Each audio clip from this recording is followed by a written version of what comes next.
I'm Louis Simmons here with Dave Hoff at Westside Barbell, and this is the Conjugal Club.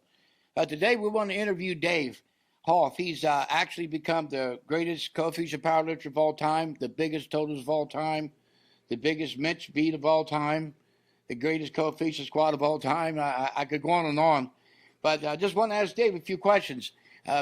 Dave, how old were you when you started Westside? It's been years.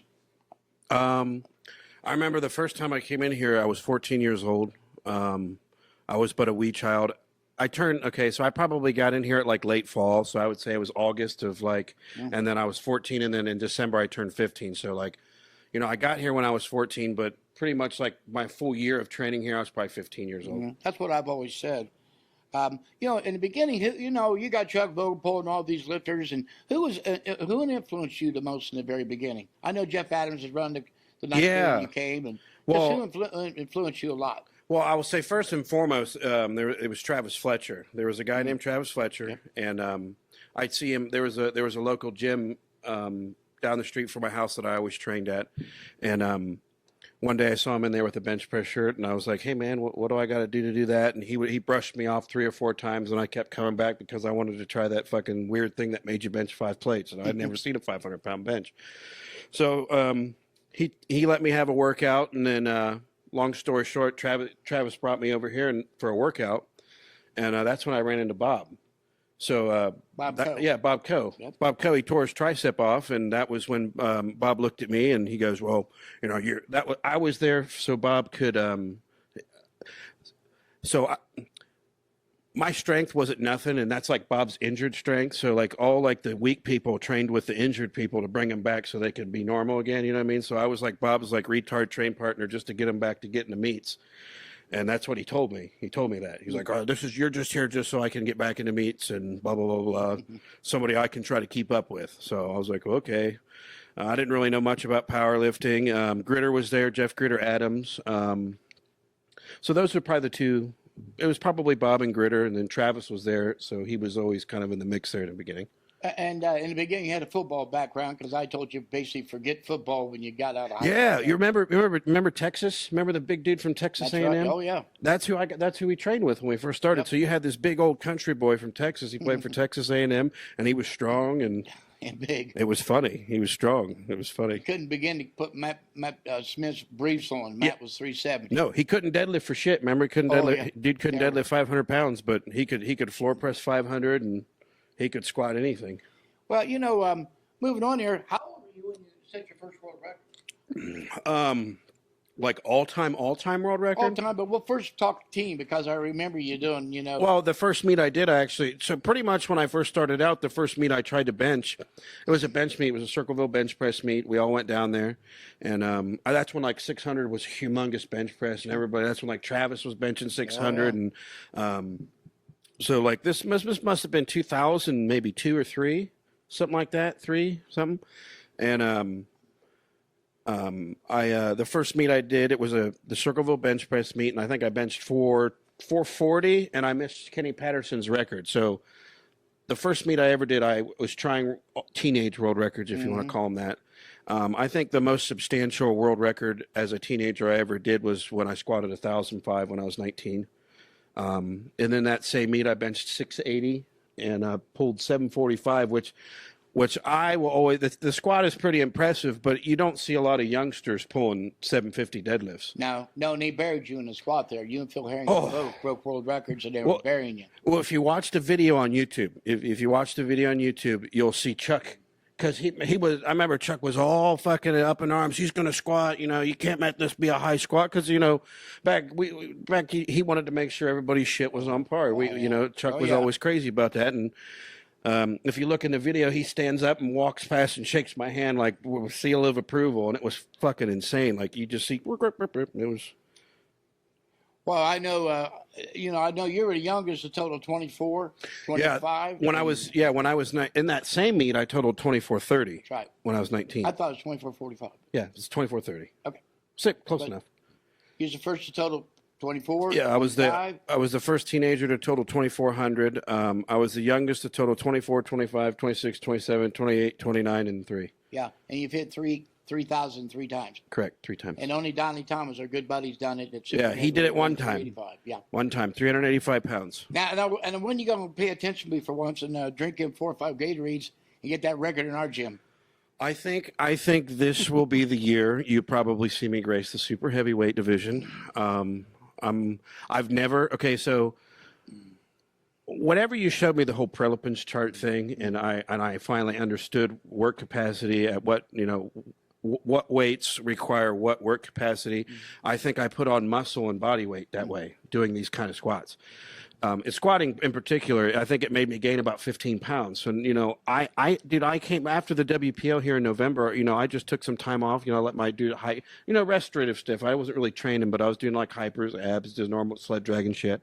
And, I didn't lose any weight. So this is the first time I've started a training cycle at 296 pounds. So you'll actually start back at a higher level than normal. Correct. Good. That's the whole point of training. Yeah. You And gain something. You don't want to go all the way back down the mountain just to try to get back up again. No, numbers are important. Weight classes aren't necessarily important. So in the open division, when did you set your first world record? That would have been the same meet that AJ totaled 28-25. Oh. Remember, it was down in Tennessee at a SPF Ironman meet. It was at Chattanooga, I want to say. I want to say that was 2011. I remember you guys both broke world records. Laura Phelps broke was the greatest day of my life. Yeah. AJ totaled 28-25, and I had the flu the whole. It was like, dude, I hate comparing myself to Chuck, but I remember when I was young, I'd be like, how the fuck does this dude go right into the meet and then like all of a sudden get sick and then it's just all this crazy shit happens. Well, before that meet, I had the flu and I'd lost like 12 pounds. So like I was taking Tamiflu. Like I didn't think I had the flu and I was puking. Like, so that was an important one for me because I remember I was chasing Yarnbash forever and ever and ever. And I remember I was in those low 26 and then Yarnbash came out of nowhere and totaled 27.99. And that's when Jonas totaled 27.99. And here was me and AJ coming in there. And it was a ball buster, but I totaled 28.05 that day and AJ totaled 28.25. And I remember Ratton or whatever from Finland, he totaled 29.56 and broke AJ's record, and you told me because there's a meet in Cincinnati in 2 weeks. Said, I'll go down and get that record. I was you like, went down and got it. Yes. What was I going to say?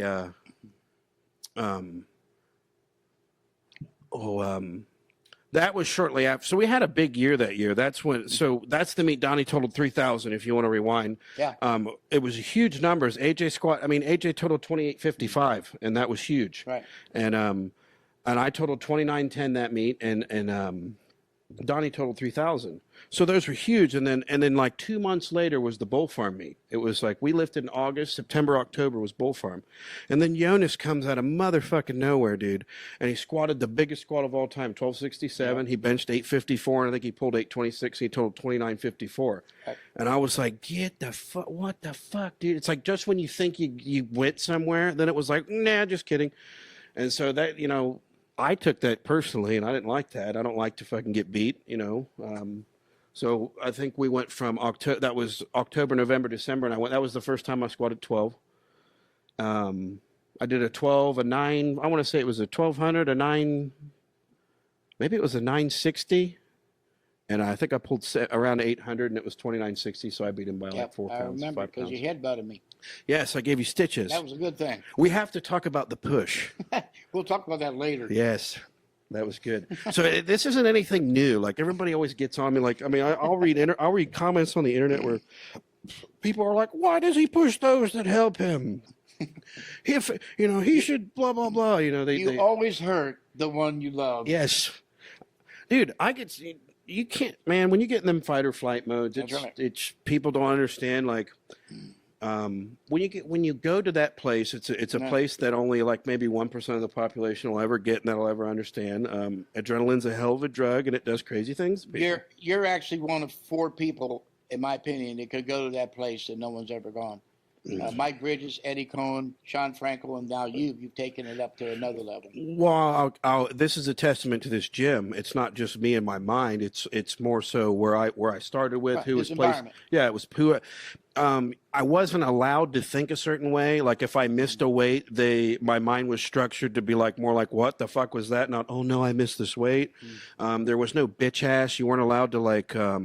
You were brainwashed to be this way, and you either were this way or you were the fuck out of here, and that's how it was. And I learned at a very young age, very quickly. If they're calling weight, you just get under it. You were surrounded by world record holders. You had Bob Coe kind of overseeing you. And you had a great system. Yeah. And then you responded, and it's amazing to me. Yeah, it took me. I guess I was saying like, how can I put it? I'm hard headed. I'm sure that you know that. No, you're just different. Well, yeah, well, I That's guess what I am. makes you great. Well, I've never seen.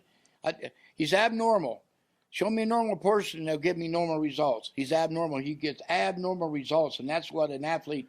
If it wasn't, I tell people, if you was in the NFL equivalent to powerlifting, you'd rush for 250 yards a game every Sunday, every Sunday of every year. It would be a joke for you to do that. well, this is what I'll say. Something that I think a lot of people don't take into consideration.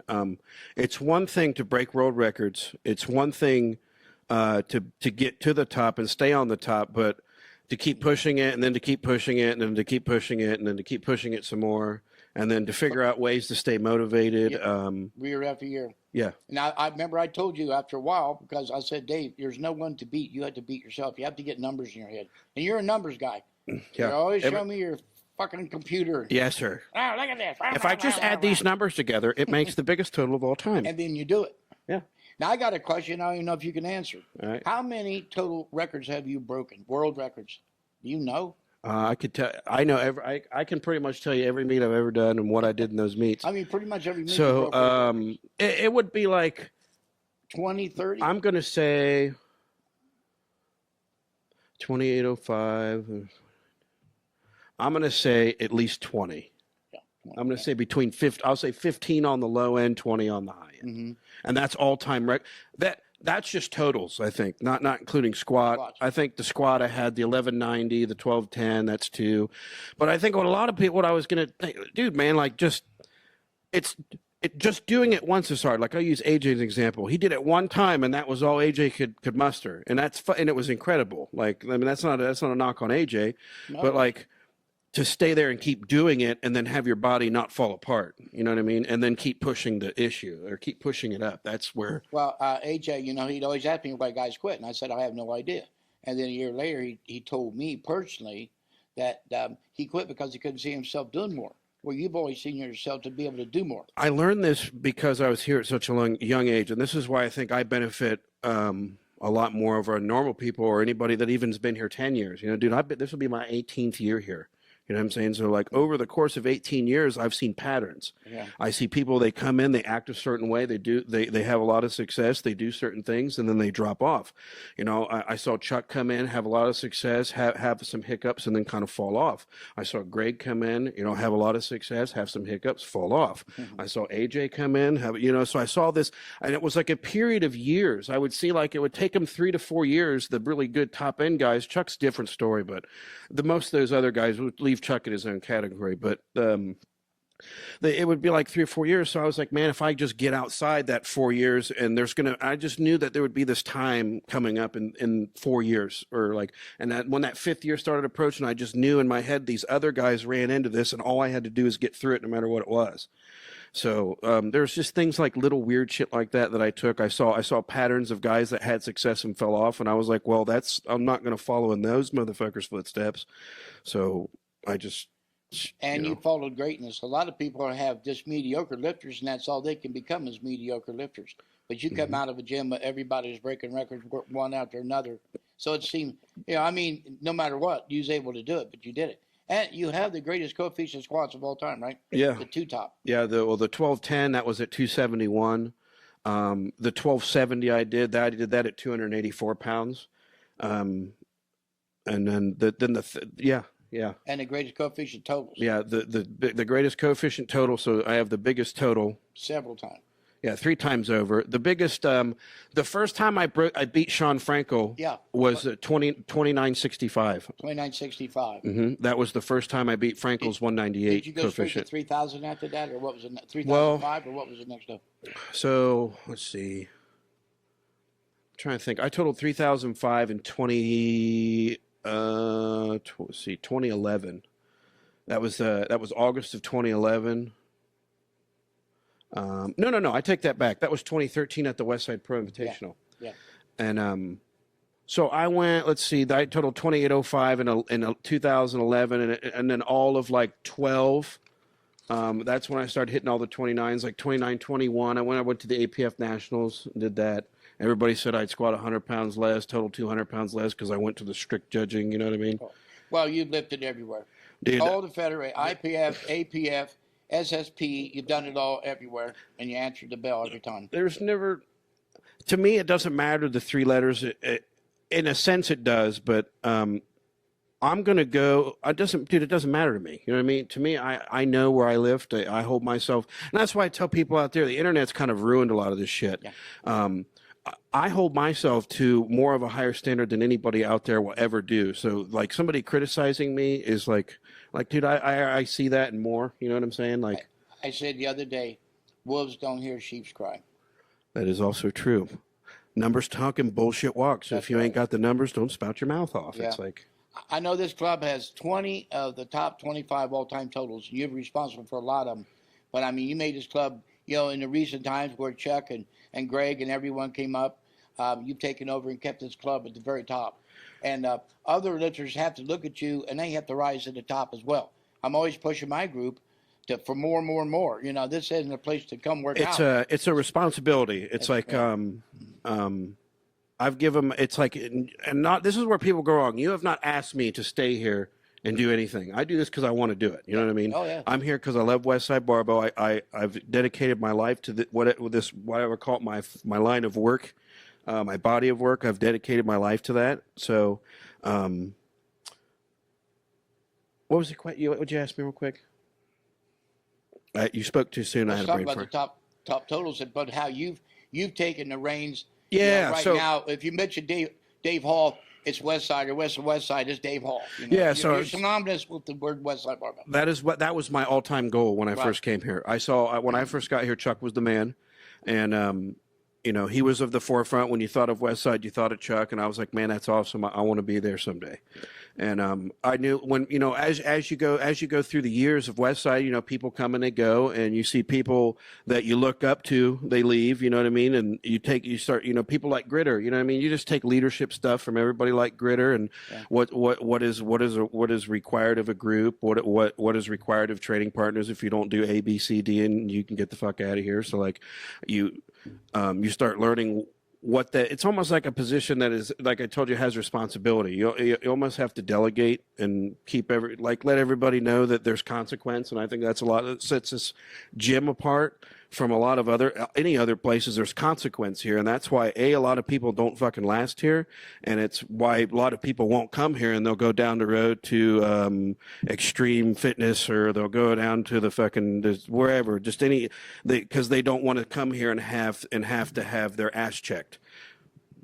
We've, as you well know, Dave, you've seen it, been here a long time. We've had to ask a lot of world record holders to leave the gym. And it's hard to do. It is. Because it takes a lot of work to build someone up and represent the club. But they have to represent it correctly, or they're not representing It's not a one-time thing, man. Like, just because you break a world record, there's more required of you. That's what people don't understand. People, when they come here, they get this sense that if they do this, they'll be able just to like relax, and that's it.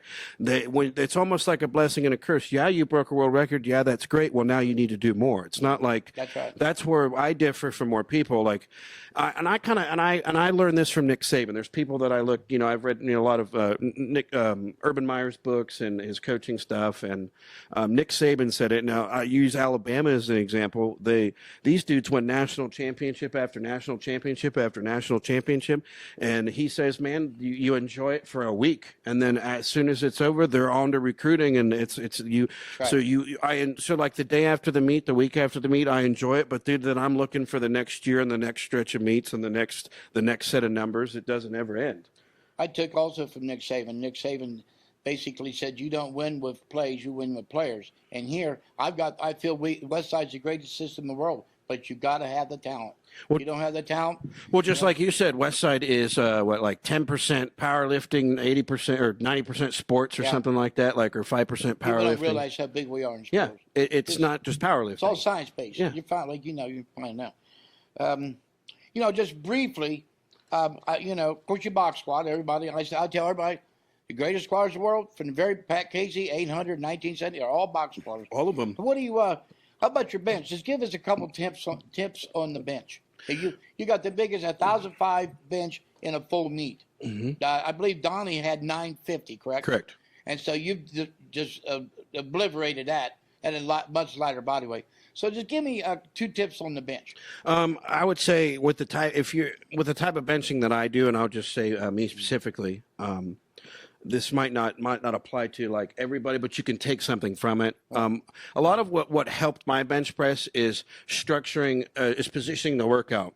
So like if I did like a max effort squat or something like that, I'm not going to go right after the next week and put a bench press shirt on because that squat's going to tax at the numbers you're trying to bench press. Those big ass numbers, you kind of need a little bit of a deload and to kind of wrap around to get into those big benches. So I would say where you put your workouts, programming, knowing where to put the actual training. So you train someone instinctively. Yes. Yeah.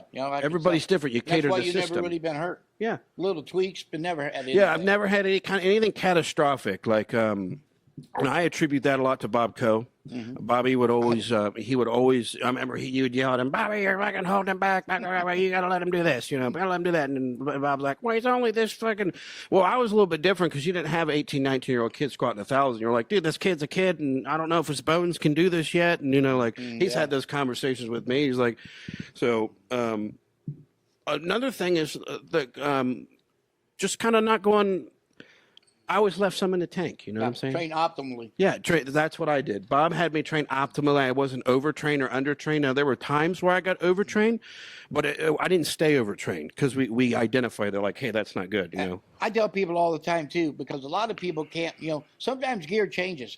But I recall you benched 515 and at Karen Klein, and you had 515, and you had It was numbers, actually 425. but all the way up to 815. Correct. No, it was 820. 820. Then you switched to super duper. Yeah, so I had one bench press shirt. This is where I get on people. Everybody tries to find the bench press shirt. They switch all these fucking shirts around like, "Oh, if I just put this shirt on, I'm going to bench 100 pounds more." And that might be the case when you're thread needles on bench press shirts, you know what I'm saying? But in the long and the short of it, when you're just starting, you know what I'm saying? Like I just started, I had one bench press shirt. I went down, Karen, bless her, she's dead now, but we'd go down to Newark. That was the thing. Everybody did here. When you come here, we'll go down to Karen's and we'll get you a bench press shirt. So we drive 45 minutes to Newark, and she'd go in her. She had all them 100 fucking Great Danes and these messed up large animals, like some of the biggest dogs you'd ever seen. And we're like, "What in the fuck?" You go in and she comes down and she's smoking a pack of Pall Malls. "Hey, sweetheart, let me get you some," like she'd come out there and like measure you up and run upstairs and bring you down a bench shirt. And you're like, "What the hell?" So that's how I got my bench shirt. And so to what you said, the first shirt, I remember like, cause I saw everybody, I thought it was just a thing you'd write your number after you benched. I learned that from Travis. He had it all. I had them all written in the collar of his shirt. But yeah, I went from 420 to 820 in the same shirt. I didn't change shirts. But you weighed 212. Correct. And you went up to 252 Correct. in the same shirt. That is 100%. And I always tell people, you got to learn these shirts, like you're saying. Like, that the secret is not a shirt laying around, it's you. It's consistency. The secret is like consistency. You can't keep changing variables. When you change a bench shirt, you're changing a variable. The more you have a consistent variable, it's easier to move numbers up. You know what I mean? Like when shit's not changing all the time, in terms of like your gear, you know what I'm saying? Yeah. You stay with one thing and you get strong with it. How long have you been in the same squat suit? Oh, that's the same squat suit. Yeah. I've only had one squat suit. Well, no, I You take that tell back. me how many guys, this when we get him at, get him Well, this. well, I'll tell you can't this. get him a fucking squat, you know? I have had 2 squat suits, but there was I only had a different squat suit for when I went 242, and I only used it twice. I squatted 1115 at 264 in it, and I squatted 1025 at 42, and that was the only other time I used that one squat suit. But aside from those 2 squats, I have had one squat suit, and it's the same squat suit I squatted 1,000 when I was 19, all the way up until now. And you know, you've always trained optimally. I told people, I know your biggest deadlift is in deadlift meet up in Canada, right? Let's see. 826. It was actually. Don't ask me why it turned out to be this way, and I don't know how. But for whatever their mixture of kilo plates and whatever, it made it 827 with the collar. So. Okay. But you've never deadlifted. I had to take a record deadlift in the meet to break the total record. You always broke it with a deadlift. So even in meets you were optimal, you had something left in the tank. Yeah. So everybody always asks me why I don't pull deadlift PRs, and it's like, well, I would like to pull a deadlift PR, but then it's like, what am I more? When it's more like what happened leading into the deadlift. I'm going to go more balls out on a deadlift if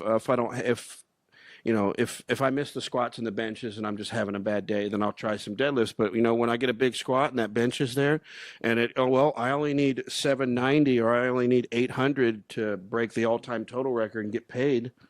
Dude, that's another total in the books. You know what I'm saying? Like that exactly means something. And you can see it now on paper. After 10 years of doing that, it adds up.